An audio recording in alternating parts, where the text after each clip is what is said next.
nung nag-PBA ka na, napasok ka naman sa Rain or Shine. Yan ang team mo ever since. 2 years na ako sa...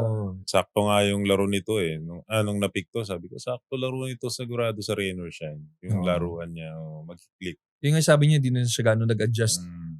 Kasi si Coaching, pag pinalaro ka ni Coaching, bibigyan ka rin niya ng tiwala, tsaka ng freedom para magawa mo sa court yung gusto mong gawin. Pero kailangan panindigan mo. Oo. Kaya ang next segment natin, dahil ang kami nating guest na Rain or Shine. Siguro pag sa dami ng guest natin na Rain or Shine players, kailangan na nating gawan ng segment ng napagalitan ka na ba ni Coach Yeng?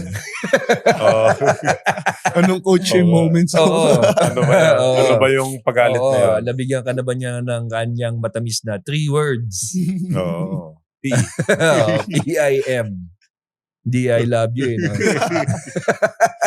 Ayun yung ano niya, yung love language niya yan eh. Love language niya yan eh. So, meron na bang instance sa career mo sa Rain or Shine na napagalitan ka ni Coach? Yung namura, wala pa. Wala pa. Yung nasigawan. Sigawan. Bakit? Anong nangyari? Nakaalala ko yung tune-up namin. Tsaka yung unang tune-up namin, kalaban yung anong pangalan nito? Yung mga Korean team pumunta dito. Okay. Yung team ni Gutang. First tune-up yun. So parang libre ako. Inatake ko pa rin. Hindi mo tinira? Hindi ko tinira. Nagalitan niya ako. Tira mo. Tune-up din namin kalaban NLEX. Sigawan niya rin ako nun kasi parang ang layo ng bantay ko. Ay, may tira? Oo. Parang nag-ano pa ako ng ilang segundo, titira ko ba ito? Tinira ko shoot. Na-shoot ko naman. Ikaw ito kami sumigaw. Oy! Titira mo! Sabi ko. Ang ganda. So, pagka libre ka kailangan. Tira mo talaga. Halos very consistent. Ganun yung Ganun din naman yung sinasabi ng ibang nag-guess sa atin, no? Pagka walang bantay, tira mo. Tira. Pag di mo tinira, nakapagalitan. Kasi ang katwiran ni Coaching, kaysa mag-turnover, itira mo na lang. Tapos may attempt. Nai-attempt mo. Hindi ka nag-turnover. May chance kang makashoot. No? Parang ganun, no? Favorite coach nga pala yan ni Bakit ganun? Wala nga si Coaching nung ni-retire yung jersey mo. Nandun din yung favorite coach mo. Oo nga pala. Hindi, invite na lang natin si Coaching dito. Oo nga. Invite natin. Dahil kompleto na natin yung Rain or Shine. Pati utility to. Sila Boss Raymond, yung may-ari. Tsaka congrats pala kay Bo. Belga. Nag-sign na ulit ng nakapirma 1 year. na naman. Galing. So, exciting makita ulit. Stay healthy lang, Bo. Okay. Pagaling ka, palakas ka mabuti.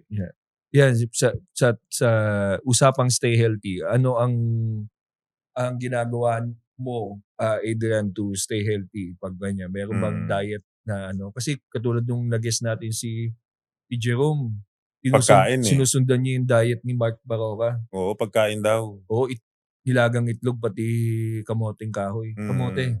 Oo. Ikaw ba may ganun na to... Yung talagang... Oo. Wala. Tingin ko workout ang ginagawa nito eh. Workout lang. Tapos binabawi ko na lang sa ulam. Yan. Ulam. Tapos pahinga. Ayun. May mga ganun din. May magkakaiba rin talaga. Kakaiba ng atake eh. Kasi syempre, magkakaiba naman din yung surroundings nila eh. Diba? Kagaya nun, si Jerome, meron siyang Mark Baroka na Ikaw, sino naman sa'yo sa Rain or Shine? Sino ang veteran mong mentor? Yan, sila Kuya Bo. Lagi ako sinasabihin ni Kuya Bo. Anong... ulam daw, ulam. Ubusin mo ba yung soft drinks mo? Wala na, si Kuya Bo. Lino na siya. Strict na siya sa pagkain niya ngayon. Pero kamusta siya as a kuya or veteran sa team? Siya yung yung talagang pag nagkakamali ka, siya unang sa'yo, kakausap sa'yo. Kasi, kami magkakasama sa practice. Sa kabila kasi, mga PhilAm. Okay. Yung mga, English. English kami dito, yung mga kulit lang. Ayun. Kaya, basta, siya lagi yung bata, ganito gawin mo, ganyan. Papayo. Bata, ganito. Pag sa depensa, ganito, ganyan. Si Eric Nanas, nag-i-English din niya. Si Eric Nanas Oo nga. Doon siya nakalinya sa mga Englishero. Oo nga. Kasi mas hindi kumukuha ng sukli kasi ata. Hindi, parang ano yata pinabili ba ng buko? Sino yun? Kwento Nung kay Escandor, nung napunta sa amin si Escandor. Papabiling buko si Eric, bili mo naman ako ng buko. O bibili. Bibigay 500 o kaya 1,000. Buko. Buko. Mamaya babalik, may dalang buko. Sa isang uli. Boss, ito isang uli, bariya Puro coins. Puro coins. Ang dami.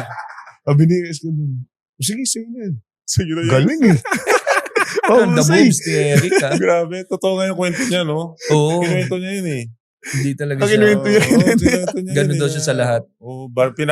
Sinasabihan niya daw yung tindera na, Barya, bigyan mo sa akin.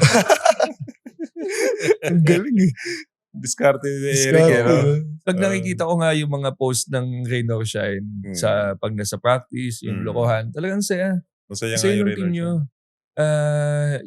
Kumbaga sa lahat ng mga PBA teams, ang madalas ko nakikita, yung Rain or Shine na mga dugout or mga practice na moments yun. So, ganun talaga kayo kasi sa practice. Ganun. Kahit walang camera, ganun pa din. Kulitan lang, ganyan. Yeah. Kahit sa mga sasakyan, minsan pag nabiyahe sila, o punta practice, nasasakyan, parang nag-video na nakikita ko. Ilan bang vlogger sa inyo? Ang dami Si Karakot, ako, si Santi, si Eric. Yun lang kami lang. No. Si Jonard. Si Jonard pala. Parang may nakita ako sa kanya Nag-vlog din si Jonard. Nakakatawa yun yung pag nakikita mo nga yung mga players sa off the court. Kasi mas nagugustuhan mo yung team, mas mamahal mo. Saka yung mga fans, nakaka-idea. Oh. Ganun pala sila. Tao din pala silang kumbaga. Thank you for watching Balyahan with GB and RDO, powered by Sports Plus, the official gaming partner of the Philippine Olympic Committee. Kung nagustuhan mo ang napanood mo, here's some more videos. Huwag mo rin kalimutang mag-like, comment, at subscribe para lagi kang first dibs sa bagong videos ng Balyahan. Huge thanks to Bagong Pilipinas Studios, our official studio partner.